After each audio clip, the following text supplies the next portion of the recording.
Good morning, everybody. Let us go on with our module 9, which we started yesterday. Let us see if we can finish this module on this nice rainy day. If everyone is in the classroom, can we please just close the door? I think it's room 13. Thank you. Or is it 12? Can't see properly. Okay, guys, there are some notes in the front. If you didn't take that, please take that if you were not here yesterday. Okay, thank you for the door. All right, so we are on, I think it is, let us just see quickly.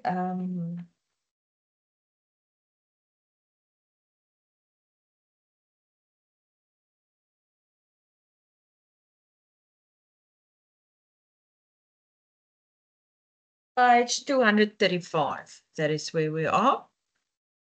Page 235. Please make sure to sign the register for yourself because you are the brave ones sitting here. Okay, we are still busy with the operational systems. Okay, so as I said, page 235. So we are looking at using the operational systems today. Now, this remains a challenge for most of the businesses to have a system that is a good operational system, because that can actually at the end depends on what your customers are going to experience. If they are going to be satisfied with the customer service the whole time. So you don't want a situation where you run out of stock, and you also don't want to actually have too much stock, because remember we said that is dead stock. That is money that should be in the bank. Okay, so it's a little bit more challenging when you are in a manufacturing industry, as you can think for yourself. I mean, you don't know how much products to actually manufacture or then produce. So that is why you need a production line that can then actually help you with this.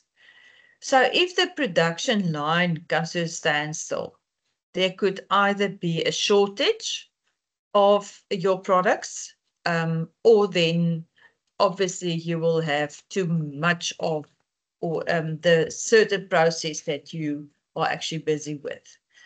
Okay, so a shortage in raw material can then cause this production line to get to a standstill situation. Okay, that is what we don't want. So we want to prevent that. And by looking at a few things, we are going three actually. We are going to see how we are going to use this operational system to actually prevent that. First one is the operations management control. And this is then a comprehensive function in the business, which means that controlling of all the aspects of this operation. Now, this includes a few things. The factors are there on page 236. This was also part of your AEM, if you can remember that. It was the last question. So the first one is scheduling. Now, like everything, you have to plan. No? So scheduling is then involves the breaking down of the whole production process into certain steps. Then you will decide when each step starts and when each step finishes. This will also include time allocation. It's like you planning or managing your time, doing maybe a time management or a timetable for your studies that you're going to soon have to do for team 2. So scheduling is about balancing the demand and also the supply of the products. Second one is then the inventory planning. Now we've spoken about overstocking and understocking just now. So this is then where you buy the right quantity of the inventory And that should also be the right inventory, the right stock, also at the right time. So there's 3 things here that is very important. So the business should not carry too much inventory or run out. That is what we said. So the manufacturing businesses, they will determine which materials you use and also how much inventory you should have to keep in this production process.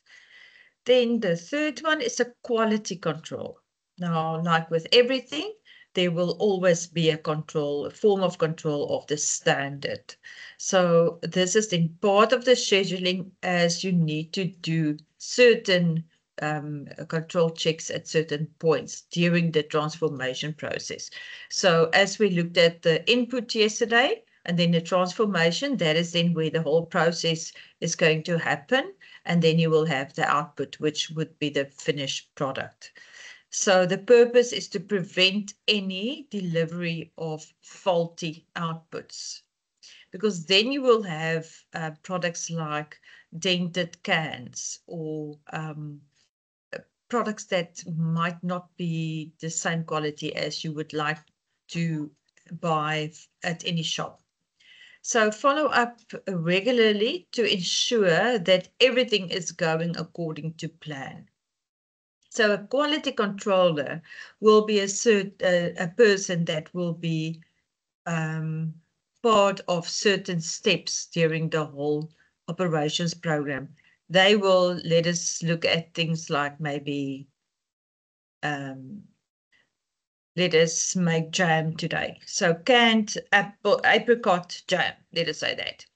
Okay, so from the time that the apricots actually reaches the factory up to the whole process of the end product, where you have the canned tins, that is where the whole the quality controller will be included, and also doing checks the whole time. Maintenance is the next one, and this involves servicing of the machines and also the equipment regularly. As we spoke yesterday, no one, not even human beings, can function at maximum level constantly. We also get tired. I think we are all there. We also get tired, and so with machinery. So you have to book a service regularly, especially if your equipment runs full or maximum level the whole time. Here we have 2 kinds of maintenance. The first one is the preventative maintenance, what I spoke about just now, and this is what you will do before a breakdown. So you can, yes, like your car, you can, yes, something sounds funny. Okay, then you take it to the garage to be serviced or to just check it out. This is the best route to follow, and this is prevention. Now, we also know that if you prevent something, at the end, it might not cost you that much. Then also remedial maintenance. This is where you fix the breakdown that unfortunately already happened. Then the performance measurement. That is now the 5th one that falls under the operational management control. You measure performance by setting standards beforehand, and then measure the performance of the business, of your business and employees against the standard.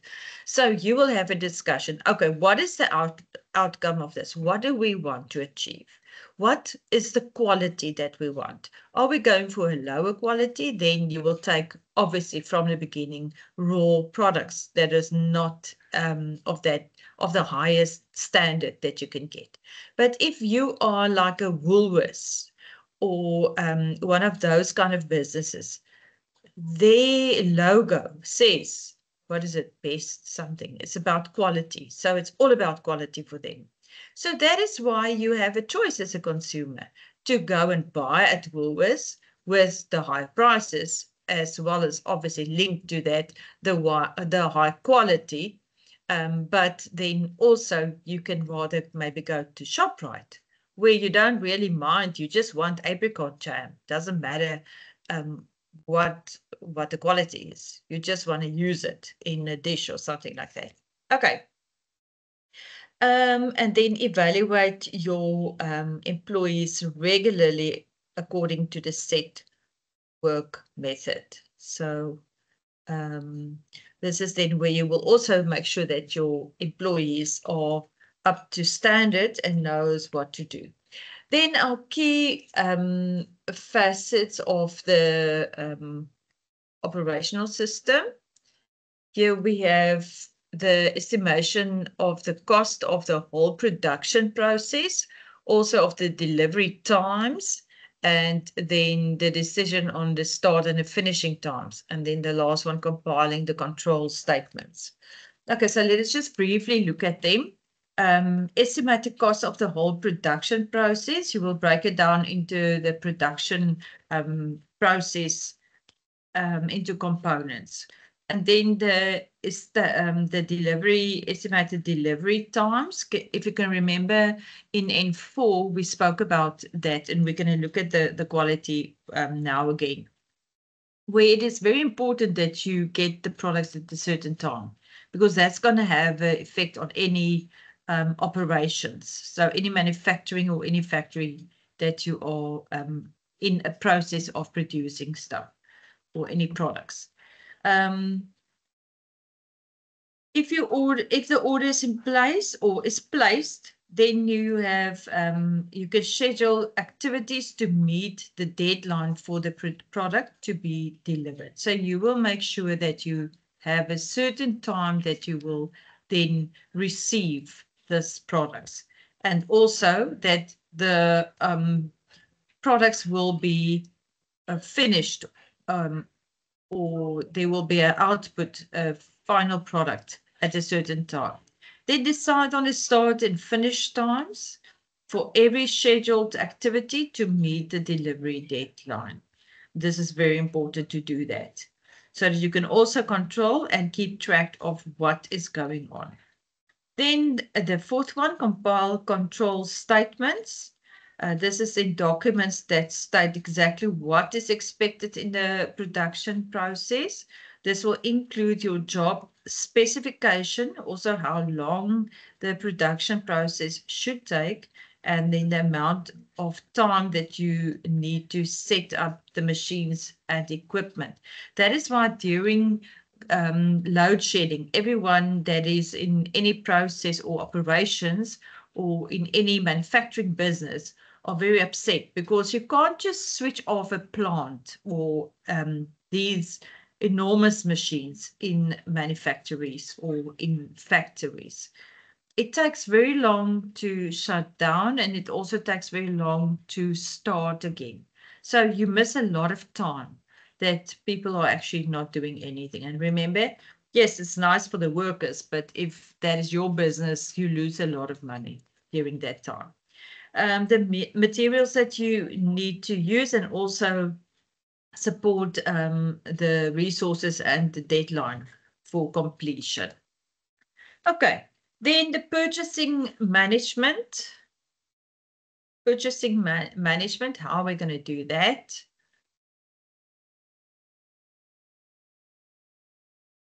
We've got different variables here that you need to consider when you purchase items. And that is also part of what the need is of this operational process. First thing that we can look at here is the characteristics. So the purchasing function is important. Whether you purchase raw material or then manufactured products, which is then ready to sell, the purchase finished, you ready to sell and finished already, you need to follow a few aspects. And here they are on the board. The purchasing function deals with ordering and also buying the materials, goods, and services that the business needs to generate a profit. If a business manufactures products, it needs to buy raw materials, and then the business could also buy finished products and repack them. like large quantities. That is what people normally do. They buy bulk and then they cut, like cheese, the example here, they cut the cheese into smaller, more consumable sizes. Then the business should avoid running out of stock, but must not have too much stock because that is then dead capital. Stock turnover, that is your inventory turnover that you have in account when you are actually looking at your stock. Don't forget about that. Okay, then next up, how can stock turnover be increased? Oh, there's a few more on the next page that I didn't. No, we've covered all of it. Okay, so have regular sales, especially of fashionable products. Remember, they can get outdated very quickly and also use competitive prices. So do proper research about your market and also your competitors' prices, and know the taste of your market and also the need and demand, and focus on your customers' needs, specific needs then. Avoid having too many product ranges because that is confusing to customers. They don't know which color, they don't know what they want. Okay, then the second factor, we've looked at the characteristics now under the purchasing management. So second one is then the suppliers. And here we looked at this in 4 already, but let's just quickly go through because it's not all of it is, we haven't covered all of it. So the pricing structure, the input cost, that will obviously affect your final product price, and then the delivery. We want, delivery costs form part of the cost calculations of the final product because someone have to pay for that, no? And then do research to ensure the most competitive pricing for delivery costs. Also, time is delivery on time, no? If your suppliers promise today at 12, it must be today at 12. And they must obviously be reliable. Then the quality, obviously, as we've mentioned earlier, whatever quality you need, you're not going to always buy the best quality products, depending on what your outcome is, what you want to achieve with the products that you buy.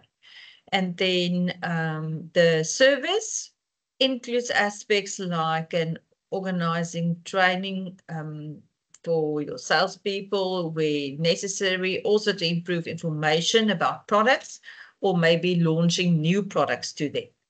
And then other aspects can include your supplier reputation. How reliable are they? That is why you must always go onto your onto the website and check what the recommendations and the comments are, what the people are actually saying about them. And then also the distance that the suppliers are from you, because not only can it waste a lot of money, sorry, but if you are working with fresh products, just imagine you have to transport milk, fresh milk, and you are 2 days from wherever you are going to deliver the milk. It's not going to be fresh by then, no? Okay, so quantity is the next one. I'm not going to really look at this again. We've spoken about a lot about that as well as the quality. But what I want to just briefly go through is then transport on page 239. So this is then the raw material, as we said just now, or finished goods that can be expensive and also time consuming, adding to the final cost of the product. Remember, everything that needs to be delivered costs something, and that cost has to be covered by someone. So who pays for that? Obviously the consumer, no? So consider the following: using reliable transport to ensure the delivery takes place on time, and also the cost of transport and cost of insurance on goods in transit. That is also very important, and the cost of any potential delays, especially if it is perishable goods. Then the distance between you and your supplier, as we've mentioned earlier as well. All right. Next up is the inventory management. Here we discussed the inventory stock in Module 8. I don't know if you can remember. This is all about having the right amount of inventory on hand so that you don't run out, but also don't overstock. So you have to carefully monitor these levels on an ongoing basis so that you don't sit with a problem. And then the different types of inventory according to each industry. We are looking at the manufacturing industry first. We have various stages, as we looked at yesterday as well, with different progress. So you need to monitor the inventory levels the whole time. Otherwise, if you have a shortage, you're going to have a delay. And that might cause a running out of stock. So delays in raw material, also work in progress.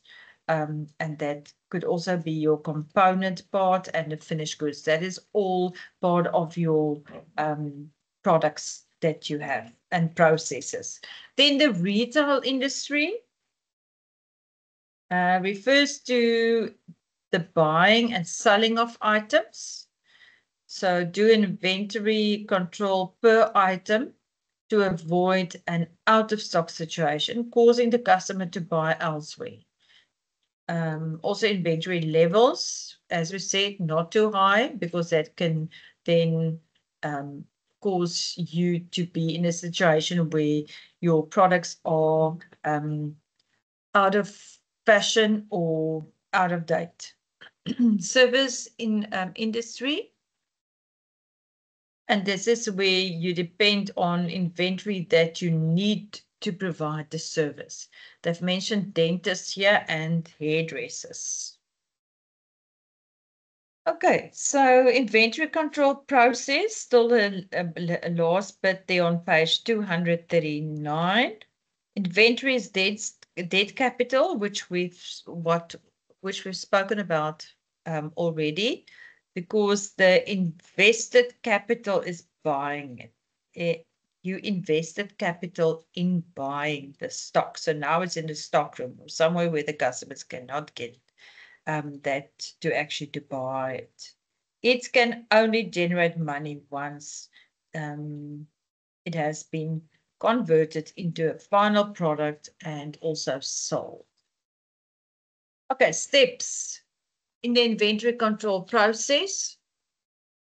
We have the first one, receive the inventory by counting it. So you will get this box, doesn't matter if it is t-shirts, cans, bottles, tins, whatever. You will receive it and then you count it. And then you check that against your invoice or delivery note. So the amounts must be the same and also the items. So if it says 10 small green golf t-shirts, that is what it should be. Load the new inventory into the inventory system, electronic, and also dispatch it to the relevant department as soon as possible. So what's happening now is the boxes can't stand there at the delivery area because the next delivery is going to happen. So then you're going to have a situation where either stock will get lost or damaged. So as soon as you receive the stock, you will then just send it to the departments where it belongs. Keep accurate records of all inventory coming into or going out of the business. That is obviously very important. Otherwise, you will have no control. Take the inventory into storage if that is what should be done, or then directly, the ideal is to just put it on the sales floor to be sold immediately. Display inventory in such a way that the customers are attracted by it, and also you can then do easy stock taking. Okay, so now the stock is on the floor and now you display it. Can you still remember how we get rid of slow moving stock? So now you've got this new t-shirts, so you will either put it next to, you will either unpack it, hang it, if it's not on hangers, maybe put a new label on it that says I'm new or in another color than your original stock on the floor, stock in the shop room floor already. Or you can put it next to any other items that you will wear a t-shirt with, shorts, denims, whatever, depending on obviously what your target market is. And then you can also put it next to fast moving stock. You can also put signage on that says new, and then also maybe the price, what it might be. Okay. So we've displayed it now. Now you do regular stock takes, because this is now the only way to actually control your stock, that you know how much you have. And then draw up inventory reports to check inventory levels regularly and also place orders. So this is, if it is electronic, your system will actually show you this. You have, so every time that you've, the t-shirt was scanned by the scanner and going through the point of sale, POS, then you will see on the system, it says -1 or -2 items. So it will also immediately show you that you must buy or order 1 t-shirt in that size, and also the color and the style. Inventory control ensures that you reorder the right inventory at the right time and in the right quantity, sorry. Then 9.4, managing productivity. Can you guys still hear me? Rain is falling quite heavy now. Okay. Let us see if we can finish this last one. Managing productivity. So the productivity, the definition is the total output generated in relation to the total input. So it measures how efficiently a process runs and how efficiently it uses the resources, like your equipment, the capital, and also labor. That is now where the staff comes in. Huh? Okay, so you need to define, measure, analyze, improve, and also control productivity. There are specific factors that have an influence on the productivity, and I've listed it there. Employees, also management, raw materials, operations, and then market conditions. This was also on your AM. Can you still remember that? Okay, so if we look at the employees, this is obviously your most important asset, your employees, because they will work with you as a team, and they will also help you to make this business very successful. So you need to ensure that you have a skilled and also motivated workforce. They must also be trained and give opportunities for promotion, meaning to maybe become a manager or supervisor or anything like that. Then offer incentives to motivate them. That can also be a good idea.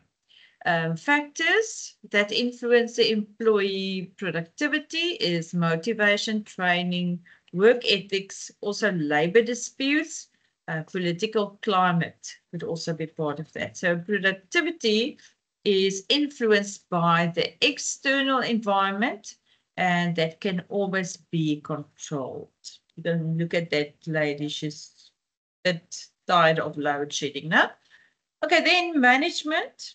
the management style will influence the productivity, and that will influence the employees' morale and also motivation, unfortunately. So managers need to be trained to have skills and knowledge that they need to improve productivity, but also the human skills to motivate employees should that be needed. So participative management style is a very good motivator, and that is why that will be the perfect management style in any business. Okay, next up is the raw materials.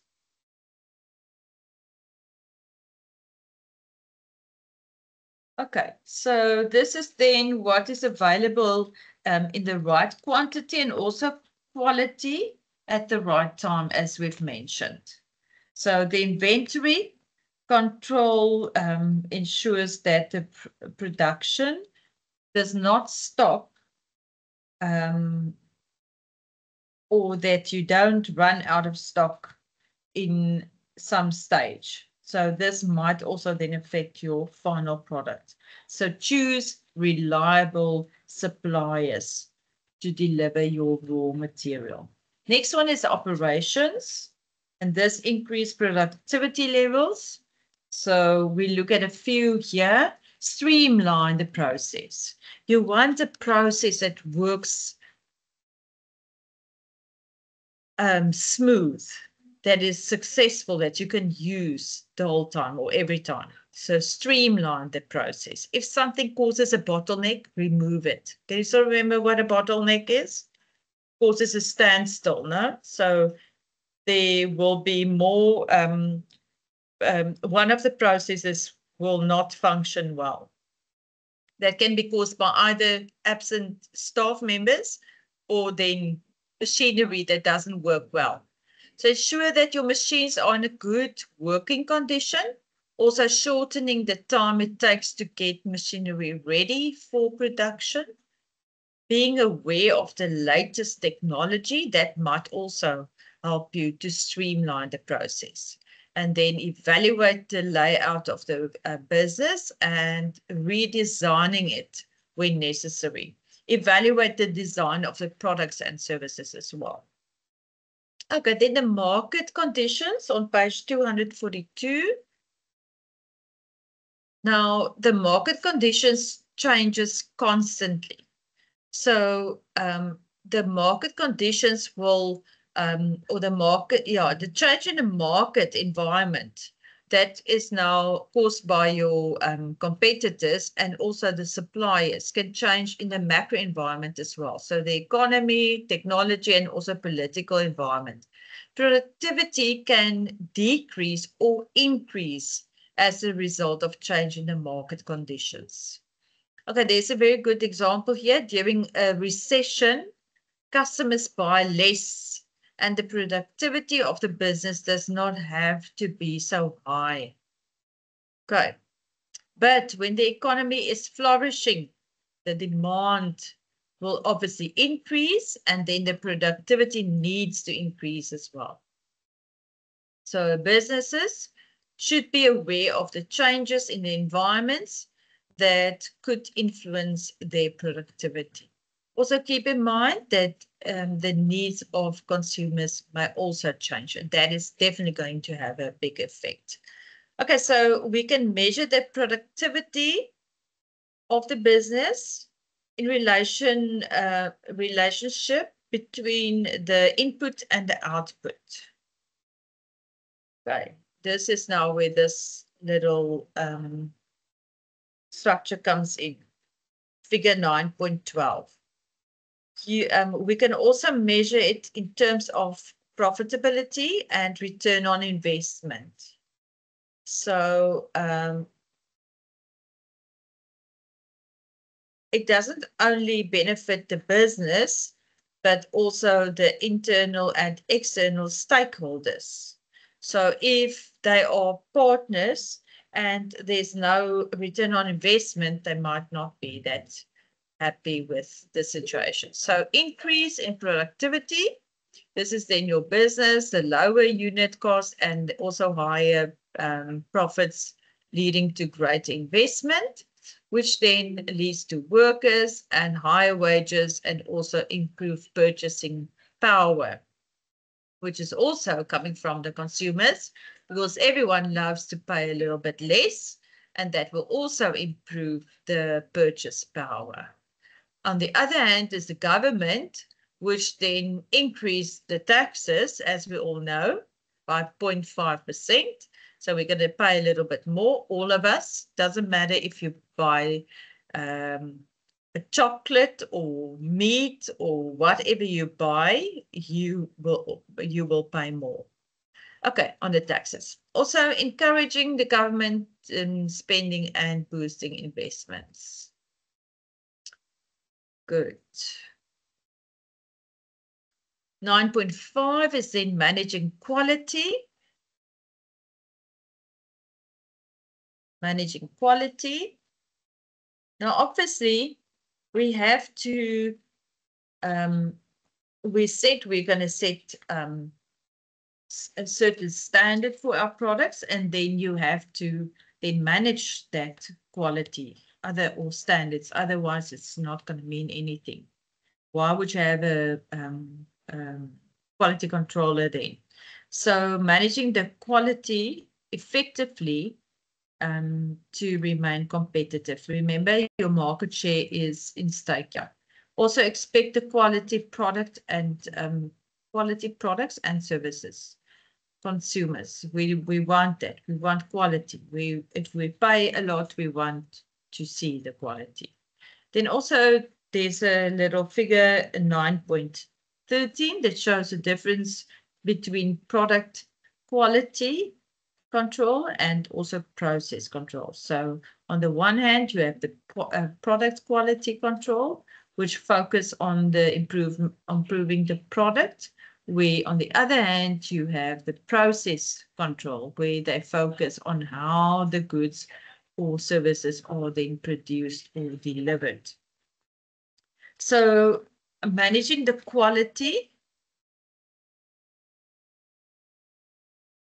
the business will build mechanisms into certain processes to ensure the quality control. First one is sampling.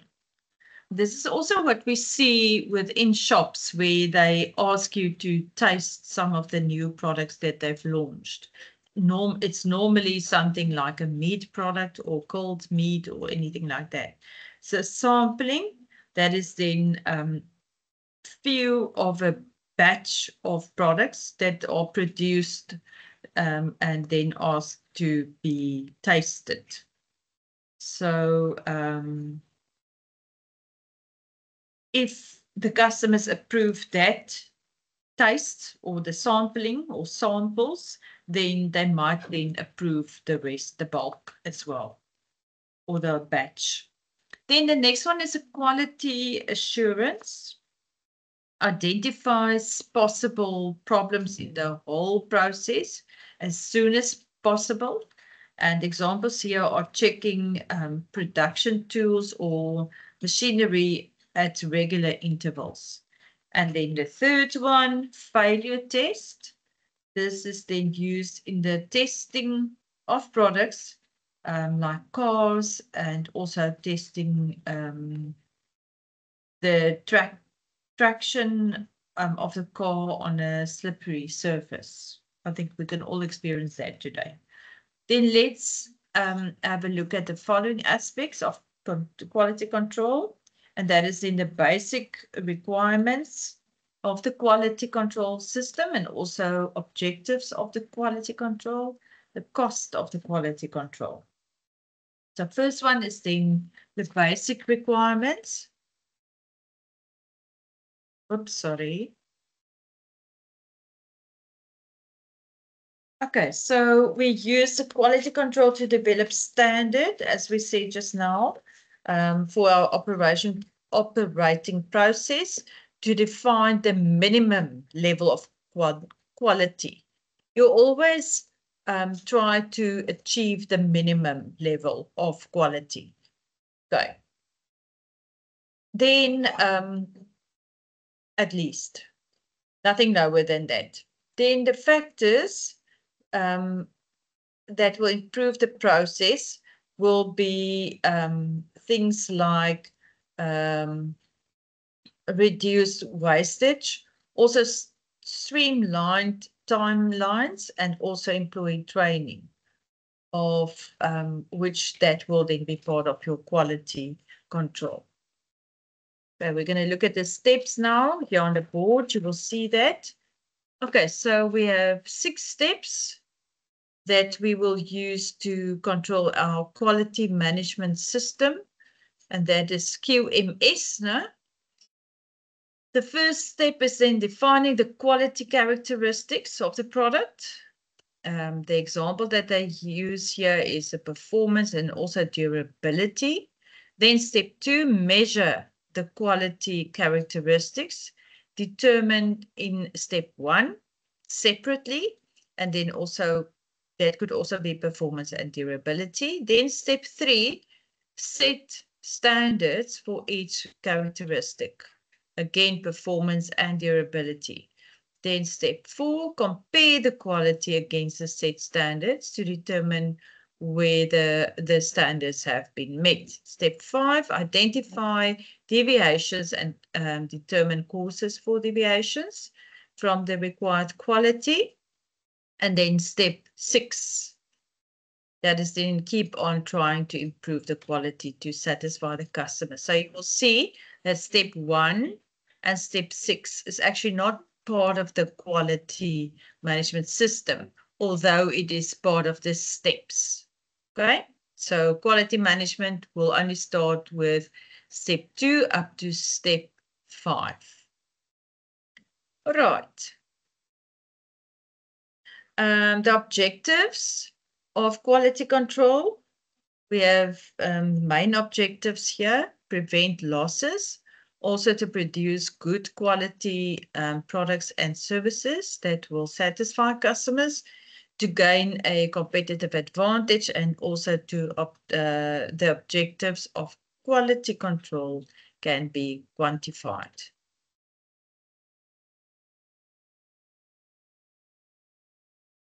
Oh, we've done that one just now. So the cost of quality control, 5.9.5.3 is supposed to be. Quality control comes at a cost, no?